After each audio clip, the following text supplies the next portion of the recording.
Another growth stock looking great. Corona did nothing. We got almost a blimp, but we had a more of a blip in 2019, but Netflix has they broke out of their high in May, basically around May, June, and have not looked back. They've retested a few times, but it looks like they're poised to break out. Again, I'm looking over here. Just the little box is in the way when I'm over here looking. You can't see. So I have it over here. They look like they're poised to break out. Don't know when you're going to watch this video, so they could have already broken out by that point in time. As we know, they don't have any dividends. It's a growth stock. Straight growth.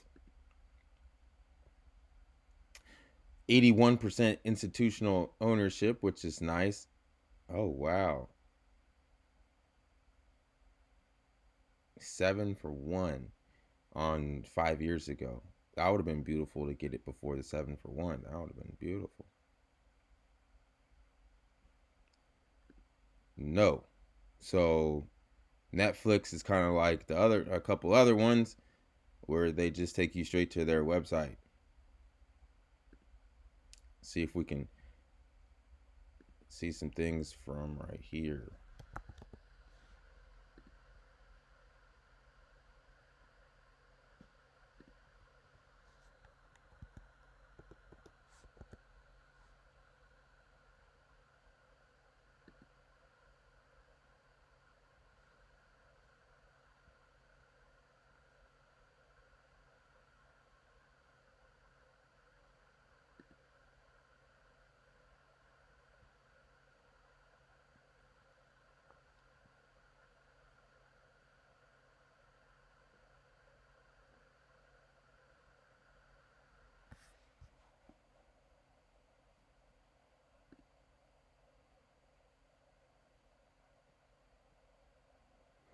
Company overview. 195 million paid subscription memberships in 190 countries, excuse me. That's, I mean, they're saying they're the largest leading. I don't know, Disney's catching up with them. If we just look, what is Disney at 130 or something like that, and they're just now getting going. So I'm pretty sure Disney will take over Netflix here in just a little bit. But we're talking about Netflix right now, not Disney. Okay. Top investor questions.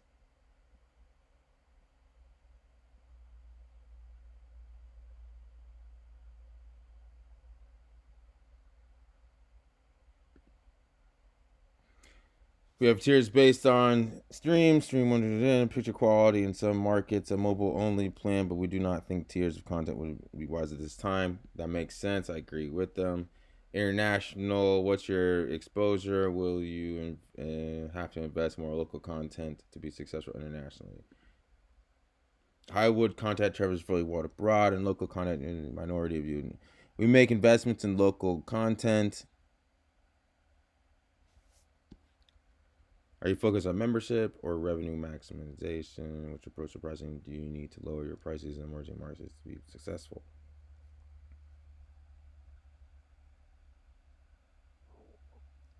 This is beautiful.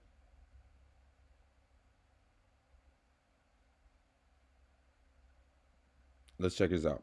Improving our services well, to expand our business. Our growth in Latin America is an example of the approach. In 2009, we've rolled out a lower price mobile only tier for a few markets, which we believe will be revenue positive for us given incremental acquisitions and better retention. So, okay, so that makes sense. So, just in markets where people can't afford American prices, they're considering a cheaper mobile.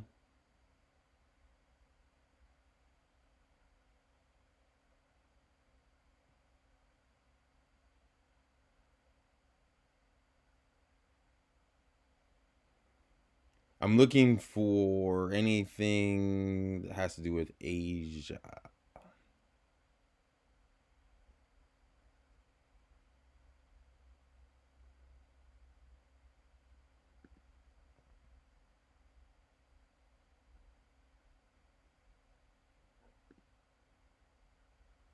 I'm sorry. I read it in my head. I forgot. I didn't read it out loud.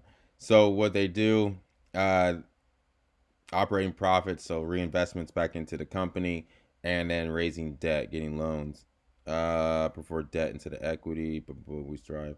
Conservative is the lowest weighted average cost capital given low interest rates and tax debt and our low debt to enterprise value and finance growth.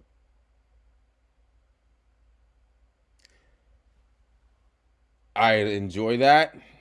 So basically, what they're saying right here is because money is so cheap to borrow, it makes more financial sense to borrow money opposed to giving up little pieces of Netflix, like issuing new shares or uh, more bonds or whatever. It's just cheaper for them to go out and get a loan because they're tax deductible of the debt, and the interest rates right now are so unbelievably low.